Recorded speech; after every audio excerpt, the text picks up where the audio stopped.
আসসালামু আলাইকুম। ওই শুনুন, এই ভদ্রলোক কি বলে, মৌলভীবাজারের এই ভদ্রলোক হবিগঞ্জের বাস সম্পর্কে কি বলে আগে শুনুন, তারপরে আমি কথা বলি। 8 তারিখের পরে এই শ্রীমঙ্গল মৌলভীবাজারের উপর দিয়া কোন হবিগঞ্জের বাস চলতে পারবে না। ভালো বলছেন?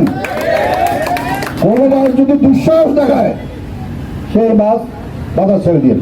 এখন আপনারা বলেন, উনি যে কথাগুলো বলল যে হবিগঞ্জের কোনো বাস মৌলভীবাজারের উপর দিয়ে চলবে না, ঠিক আছে, সুন্দর কথা, খুব ভালো কথা।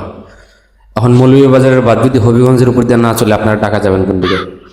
এটা আমাকে বলেন, যে আপনারা যদি হবিগঞ্জের বাস মৌলভীবাজার দিয়ে না চলতে দেন, শ্রীমঙ্গল দিয়ে না চলতে দেন, তাহলে মৌলভীবাজারের বাস হবিগঞ্জের উপর দিয়ে কোন অধিকারে চলতে পারে? এটা তো আপনারা আমাদের শিখাইতেছেন না, তো এগুলো নিয়ে তো অতিরিক্ত বাড়াবাড়ি হচ্ছে। তো আমরা চাইবো যেটা খুব তাড়াতাড়ি সমাধান হোক। আসলে এগুলা বাড়াবাড়ি করেন না, আমি মৌলভীবাজারকে উদ্দেশ্য করে বলছি, কারণ এগুলো করে হবিগঞ্জের সাথে আপনারা পারবেন না।